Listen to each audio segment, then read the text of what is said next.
And it is another beautiful day at www.radio-next.tv. All community, all the time is more than a tagline. As I told you, coming into the year 2025, we really want to highlight and spotlight some of the great people in our community who are doing great things. And I felt what a better way to start 2025 in the community spotlight off with a brother who is a brother after my own heart. I must say this, man, Renaissance brother. Latham C. Alexander. He is an entrepreneur, author, stylist. You know him from around town, but you might not know Latham. Like we want to let you know Latham. What's up, brother? Hey man, nothing up with prices than the Lord, my brother. Man, thank you so much for coming in, Latham. Because as I I want to mentioned, thank you for inviting me. Thank you. but we're contemporaries, and when I say that, I mean it proudly because many of us didn't make it to the ages that we are now, but we have seen so much transition take Amen. place Amen. You in absolutely. just that society and the way that we are able to go out and cultivate a business, the way we deal and communicate, much like this now. So I said, this is relevant. And I just want to say thank you and Coco. Few of the brothers and sisters, and I'm going to just say this candidly, few of the brothers and sisters believed in this platform. And 14 years later, here I am because of your input and coming to support and do your show at RadioNext.tv. And we That had a was a great pleasure. run. But those seeds planted are the reason that we're able to do this today. So just thank you again, man. Oh, you're so welcome, man. And I appreciate what you're doing in our community, man. Your voice is synonymous with positivity and uplifting, man. Keep pushing. It's a rough gig, but somebody's got to do it. Well, you know, you built for this. Yeah, but speaking of built up, that's a great segue because I told you when we came in, this is about introducing the people to the community to the people that they might not know because I know you personally, but there's some brothers in here, Latham Alexander, or some sisters here, Latham Alexander, and you almost become iconic and they think that you're somebody different than the little child that they grew up being. So I wanted to start with the adolescent Latham C. Alexander, like Chicago and Oh life and man. siblings, and what was the structure like? Man, coming from a single family home raised by my mom, my brother and sister, she raised three bad kids all on her own for the most part and did an exceptional job. As kids, you see the love. You know, my mother's the first woman I fell in love with. Yeah, I know Um, that's right. my father came into the picture later, them days of leaving us on the stump, waiting for him to pick us up, not disparaging him, but understanding that, you know, as a child from a broken home, you go through that.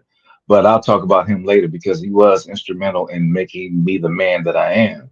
The big But comeback. watching, yes, but watching my mother doing what she had to do in order to provide for her kids, putting us in private school, man. And at the time, of course, I didn't know how much that stuff cost. We were just in private school. And she shared with me that if she could do anything, she wanted us to have a good education. She sat at the dinner table with us doing our homework as she was training to be a dental technician. And it was, we were growing together. My mother was 20 when she had me. Yeah. She was 19 when she had my sister and 21 when she had my brother. So she grew up with us and she will forever be entrenched and embedded in my heart and in my mind and my motivation for everything that I've done up until this point. Defying the no's that, Latham, you can't do this. You don't speak like this. Why are you going to school with all the white folks? They're smarter than you. And Yeah. sharing that with my mom, she said, son, you can do whatever you want to do.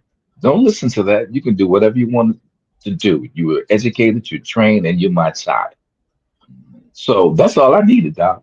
That's all I Now needed let to me keep ask you. pushing. You mentioned two siblings, boy, girl. Yes. And tell me about that family dynamic.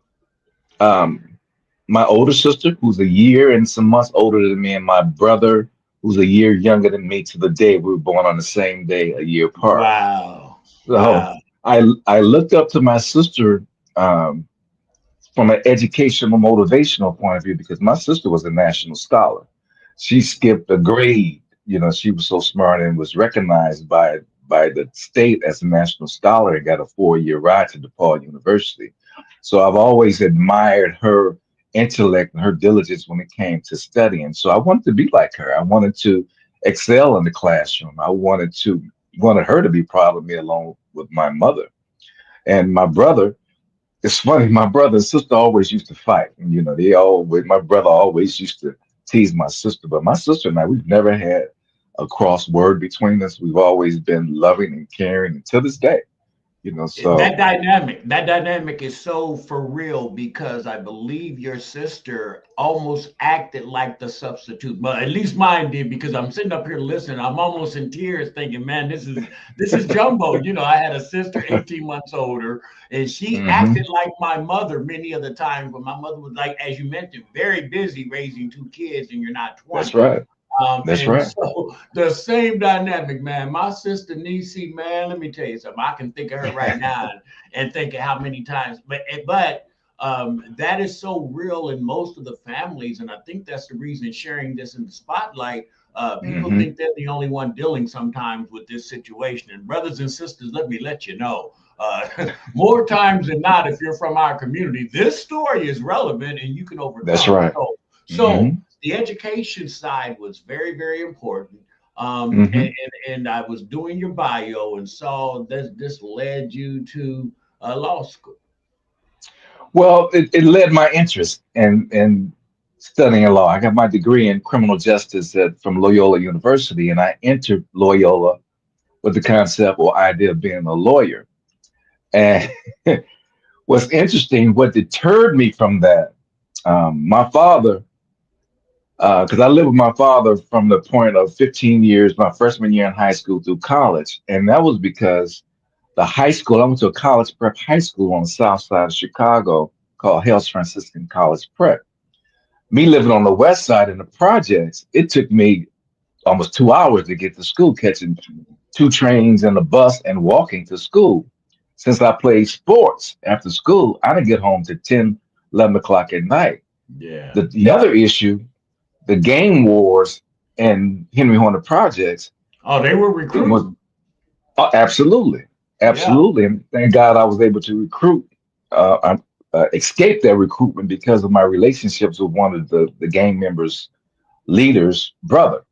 But that's neither here or there. But just as to frame how I got to Hales, it was a result of my element of where I grew up and where I lived in the projects, and moving to the South Side with my father helped Now let me. me ask you, what year did you move back with your father? Because I know I skipped some time because the education thing really caught my ear Mm, because I don't think people understand how influential that the hmm people are who preach education to you, how to speak the language if you want to play this hmm game, and the doors that will open regardless hmm of color. And so that caught me. But you said your father left early on. Mom had to do the grunt work, and then hmm as usual, when you old enough to feed yourself, help get a job. And all I gotta do is be, like a guide now instead of really a parent. So when did hmm you come back, Latham? Well, I never. It's not a situation of me coming back. My father was never in the household Okay. that I can remember. I was always with my mom. So I moved with my father, and it came at a ideal time because I truly believe to this day that a woman can raise a young boy. She can nurture him, teach him how to love and be compassionate and warmth to women. She can show him how to have those characteristics. But a woman can't raise a man. She can't raise a 12, boy. 12, 12, So at 13 to 15, 14. Yeah, okay, that age. yes, yes. So at 15, that began my maturation as a young man living with my father. So that was from my second semester of high school all the way through my final year of college that I lived with my father. And I was nurtured and developed as a man getting his guidance. He was a tough cat. He was tough, but he taught me how to be a man. He taught me Yeah. the ethic of working. He taught me don't expect nothing from nobody. You got to give it yourself. He taught And me quit. Don't expect um, me to even give you anything. The last time I got something from my father, I was a sophomore in high school, and that was $5. After yeah. that, he walked me to the front of the house, Jumbo. He pointed out five houses. There are single women that are living in these homes. Go introduce yourself to them. Tell them you cut their grass, paint their yacht, do whatever. And at that point, that's when my hustle began. Yeah. I always had money. Oh Yeah. my God, I'm laughing because this is so. I mean, this is like I'm sitting up here saying I got you in the spotlight, and I feel like I'm looking in the mirror and listening in the mirror about just the way it was. Because right now, the men who influenced me, they would be arrested. Latham, your father would be Mm, arrested for yep, neglect. that's With the right. way that we were raised and had to Hmm. raise ourselves and grow. So you got out of college. Hmm. Did you stay in Chicago, or is that when the transition to leaving there? What did you do after college? Okay, let me back up for a second. Again, I share with you that I changed my direction as far as being a lawyer because my father um, told me about this book. I read this book. I'm sure you've heard of it, The Spook That Sat by the Door. Yes, It sir. was it was about a black man, first black FBI agent, because I wanted to really be an FBI agent, but you had to go to law school in order to even apply. So I read that book, and during that time in the 70s, racial tension was on an all-time high. And I did not want to subject myself to possibly being set up to be murdered or killed or put in harm's way. So I changed my focus to the point where I didn't know what I wanted to do. Yeah. So I left Chicago to visit, after I graduated, to visit my first cousin who owned a beauty school in Indianapolis. I Mhm. came down here just to relax and chill after 4 years of studying. My brain was fried. I just wanted to chill out, Jumbo. But when I got down here, I got up every morning with him, help him get his school together, watch the students come in, and I became fascinated with it. Actually, even when I was living in Chicago, my aunt, his mother, owned six beauty schools, and during the summer, I would be the janitor. I would get my hustle on, and I was a hustler. I was trying to get money, keep money in my pocket. So when I Well, came to Indianapolis, let me throw a little sugar in this for the people who don't know. Ladies and gentlemen, suave debonair don't happen overnight. So if you wanted to have your clothes and your hair and all the things that were necessary to be a true player back in our day, you had to get your hustle on. And so I that's had to right. educate them, Latham. I mean, really, they don't understand Harry in the sense. They don't understand Chess King and none of that stuff. Oh But man, not anyway, just kidding. come back at it, man. So anyway, you know, sitting around in the school, sitting in class, learning the aspect of beauty, and understanding and recognizing one thing, Jumbo. A woman will come into the school or come into a salon, shoulders slumped over, head hung low, downtrodden, depressed. But after they got their hair done, shoulders back, head up, looking cute, changed their whole attitude. Whole mind, And I right? was like, that's power. Yes. You can change a person's mindset by changing how they look. That's power. Oh, I wow. want to do that. And that's Mm. where it all began.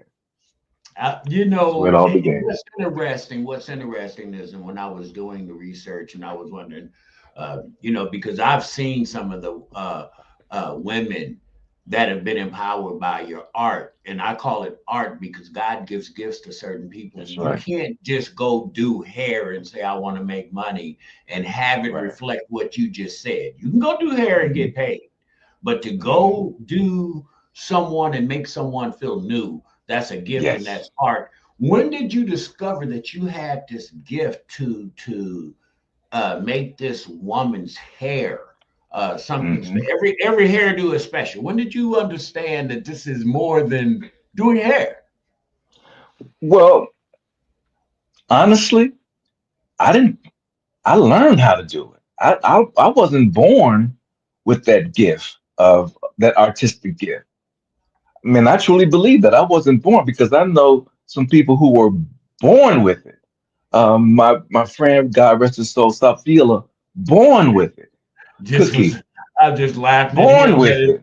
Yeah, yeah. Born with that gift. So me coming from college, having an analytical brain, having a detailed mind, I learned the technical side. I learned not only did I learn how to do it, I wanted to learn how If I say go left, I want to tell you why you need to go left. I want to have I needed an explanation for everything that I did.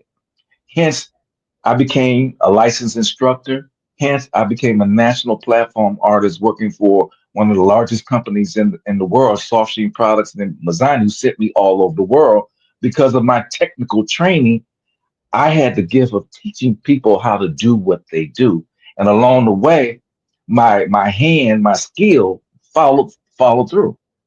Now, now when I was doing this, I said I wanted this to be about the evolution because I truly believe this. And at 66 years of age, the most grace God that I bless you. have in my life is to be able to adapt and make transition after maybe one sector, the primary sector of what you did, that's over. But how do you transfer skills learned? How do you transfer Hmm. things learned into the next phase of your life? And Hmm. you did that, as you mentioned. You were gathering, and what I'm hearing is you were gathering everything that's come your way, because that Right. led you to the collection That's right. product. So That's right. learning about hair care and the chemicals and what is good for us, what is bad for us, you were able to now to go create your own skin and hair care product. Go on there, man. Let's Hmm. do this. Well, I was really influenced and motivated by Vidal Sassoon. Vidal Sassoon, who's a famed hairstylist out of England, he created this whole line. I read his book and I saw his documentary. And this whole concept was simply this. If I'm going to service a client with a product that I know is best for her, when she leaves me, I want to leave her with me, meaning I want to leave her with my product. So, with that in mind, when my clients leave That me, I sound want to kind of leave like them with that sounded me. like some stuff out of a Superfly movie, Latham C. Alexander. That's some pimp stuff right there, man. I might have to tuck that one away. If ever I'm out here moving again, I'm gonna use that one. Yeah, So yeah. I can be assured that when she comes back, her hair is in the same condition that I prepared it for. Mhm. Because so many times clients go and they do X, Y, and Z. Even after you instruct them what to do, they still go do what they want to do. Well, with my product in their hand, at least I give them a chance to maintain and sustain what I've created. Mhm. So I want them to walk around smelling like me, feeling like me, if you will. Pardon the pun. See, Jumbo loves Tracy. I said I'm gonna be his. I asked God to contain me to make sure that I stay in line. And boy, you doing some things that Jumbo loves, man. But I'm gonna stay professional in this. I feel you though. I feel that Uh-huh. way. I feel that way when I pour syrup on the waffle on Saturday. I promise you. After the first, no, after the first hour, and metaphorically speaking, it's the same thing. Uh-huh. The Hmm. music that I play has the possibilities and the opportunity to make somebody's day different just Hmm. by hearing something, that's going to make you cool out. To hear something where somebody sounds like they appreciate your Hmm. female gender, and to talk a little stuff for an hour. You'd be surprised at some of the ladies who just love her. Jumbo, that made me feel so good. I heard that song. I ain't heard that since I was 17. So whatever the case it may be, it is Uh-huh. it is therapeutic to whoever you are serving, and that will make people come back. That will make people talk about what you do, and then that also lends you to become an expert if you choose to write about this and create something that will be cathartic to a reader based on your experience and inspiration to live Excellent your best segue. life. Yeah, thank you, Latham. Excellent segue. Boy, you a bad boy.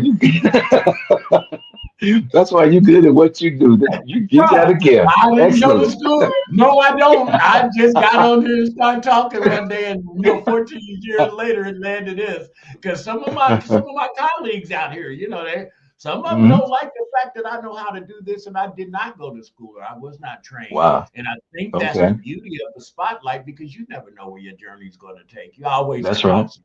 I can always talk some stuff, but I Hmm. never knew that God intended for me to convey message of how do we build this community. And if I Hmm. stick to it, he's going to enhance this gift. I didn't know that. But Hmm. and you probably didn't know you was going to be an author when No. when you when you were hustling or finding out that you could Hmm. change individuals' lives by making them Hmm. feel better about the way their appearance is. So I mean, Hmm. realistically, that's what I mean about the evolution. And so, Hmm. as we shut this down, talk about the inspiration to write the book and things you've learned to let you know, I've got more in me than just a hustle, being able to do hair, be a good Hmm. businessman. Now it's time. How do I reach that highest level of the Hmm. pyramid to give back? Well, Jumbo, I've always been a person who tried to not try, who did something, who wanted to do something different, to step out of the box, do something I've never done before. And writing a book was something I've never done before. And I'm like, I can do this. Yeah. And Yeah. and the motivation was simply this, to your point, being a stylist, having thousands of women come into my salon over the years and sitting in my chair, engaging in clever conversation and personal conversations that I will have to take to my grave. Um, Yeah, it gave it's me some a brothers that don't like you to this day. yeah. I'm It just it saying, gave Mr. Know Everything. I found out something about some women, a lot of women, how depressed they were and disappointed in themselves because they had not reached a goal or dream or idea that's been burning in their gut for years because they always put somebody else in front of them, whether it's their kids, husband, boyfriend, mother, father, other things always distracted them and detract them away from their own gifts and their own goals and aspirations. And I'm like, that's tragic that Yeah. that you're gonna take a $1 million idea or even just being able to fulfill your dreams to the grave. So I came up with this book. It's got to be all about you. You have to be selfish with you. And selfishness has gotten a bad rap over the years, Jumbo. Somebody's being called selfish is a negative has a negative connotation. I'd And, rather be and, and selfish than selfless.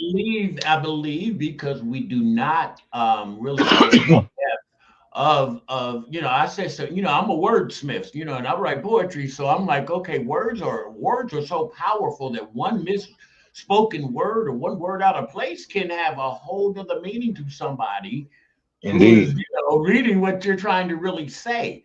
And Hmm. selfish, if I Hmm. wasn't selfish, or if you weren't selfish to your gifts, to your Hmm. drive, to what God designed you to be, you're not beneficial to this kingdom.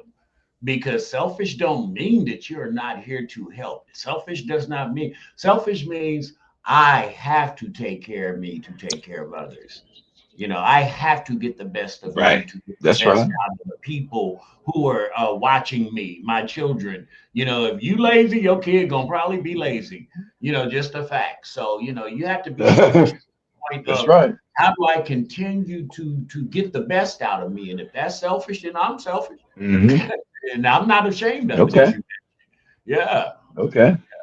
driven to But be the average person's idea of being selfish is someone being stingy, someone right. who's not willing to give of Yeah, themselves. and that's what I And mean about unfortunately, that. it's had that connotation, That's what I mean But about the semantics, because we're really not discussing it. We're just thinking about, like as you mentioned, something mhm, shallow as stingy, and no, no, no, no, no. right, right. I mean, But I but the mean, whole purpose of my book too, not to cut you off, Jumbo, I wanted to highlight some of the reasons why people have a tendency not to focus on themselves and why they put themselves on the back burner.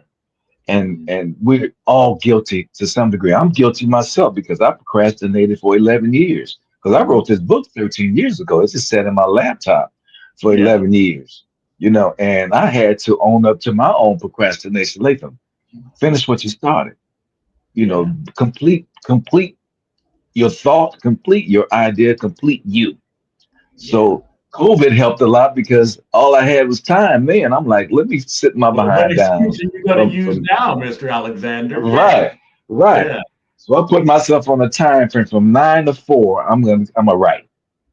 I'm yeah, gonna get up, do my research, and I'm gonna write, and I'm gonna finish this book. With yeah, the help of Miss uh, forgot her name already, but um, never mind. It'll come back to me. It's But okay. Miss Howard, Mrs. Howard, Dr. Howard. Okay. But the first thing that I wanted to address, the first chapter is simply it's all about you. You know, the Mhm. second chapter, pour into your passion. Whatever your passion is, find it. The third one is, I think, is huge. Face your fear. Fear has stagnated and stopped folks in their track because they're afraid of what people may think. And that was one of my issues. I was afraid, dang, I'm not a writer. What people gonna say? They're gonna judge me. They're gonna point out every grammatical error. I had to get over that. And that's what Mhm. they have editors for. Thank you for Dr. Howard for helping with that. Yeah, man. And chapter four, create the change you want. You know, you are in control of you. Create the change in you that you want for yourself. Killing time, fifth chapter. Procrastination again. I mean, time, you can't make no more time, Jumbo. And you You can't can't get make it no back. more time and you can't make no more land. Yeah. Those are the most our most precious commodities. You can't make no more. So you Hmm. killing time every day you wake up and don't pour something into you with the use of that time. And embrace adversity. Adversity is I love adversity. It makes you stronger. The only way you It makes you learn. better. The only Yes. way There you you can go. learn is if you have challenges, because to just continuously do the things over and over again is pretty much robotic. We got Yes. one more minute. I want you to close this down because you're hitting on so many topics, and the reason that I am just so grateful and thankful to Mhm. have another voice in the community spotlight. Because I can dull down people, but I'm saying the same thing that you're saying every day, and they'll hear Latham and say, Mhm. "Oh man, that's genius." As we close down, because I wrote this poem called Atmosphere. First line of the poem says, "The rules are established. Let the games begin. If you're afraid to lose, you don't deserve to win." Ended up on that. Love it. Man, that is poignant. If you don't get up out the bed, if you don't walk outside your door, you're not giving yourself a chance. Every day you breathe is an opportunity to, first of all, be grateful that you're breathing. Second of all, it gives you a chance to excel, to really understand who you are. If we are true to ourselves, true to thyself, and look ourselves in the mirror and have that self reflection and be true to it, then we can move on a positive level. We can move and pour into ourselves as opposed to allowing people to dictate who we are. Fulfillment within yourself is the reward that you get for yourself. And I'm going to say this, bro. Magical thing about the God I serve. Once you take that chance and that risk to go do something you never done before, trust me, you will meet people and you will gain resources you never knew were out there. They are Amen. attracted. The law of attraction says it. So get over the fear. Go try to to live out some Hmm. dreams that you might have had. And brother, I thank you so much. And this is just the first of many. Hopefully, we can reach this community and empower them and let them know, man, we're just beginning. What's next, Hmm. Latham? What's next, brother? What? My journey consists of doing more public speaking. I want to be on a plane every other day going somewhere to talk to somebody. If I can Hey, impact one get you person. a yo-yo, man. We need to get you in your line. And what's crazy, what's crazy, Yo-Yo, I remember when she started, Linda Clemens. It Yes. was at one of Linda's conferences, and Yo-Yo was there for the first time. She's like, "Linda, how long this been going?" I said, "I've been coming in for about 5 years." She's like, Yeah. "Why haven't I ever heard?" I said, "Well, Yeah. now you hear it." She took it and ran with it. And look, man, She took it and sometimes ran with it. see, and this is what I mean, the beauty of evolution. Yo and I have been partners. We've been friends since we were in high school. And she was always that person. And then when people meet me, say, HB, I knew you'd be doing well, nobody told us. So Hmm. the timing and the way God has this planned, I tell people don't argue with it. Just keep growing, and then you'll be guided and directed in where he wants you to go if you start believing truly. But as long Hmm. as you try to manifest your own walk, good luck on that one. So, my Thank you, brother, sir. thank you. Community Spotlight, LA. How can they get in touch with you, brother? My social media platform is www.lathamcalexanderjr. at AOL.com, 317-698-7171. Latham C. Alexander 416 at Gmail. Hit me up. And all of this will be on the video, and we will be putting this live on www.radio-next.tv on the Jumbo Love Show. So I'll give you all that information. Thank you again, my brother. All right.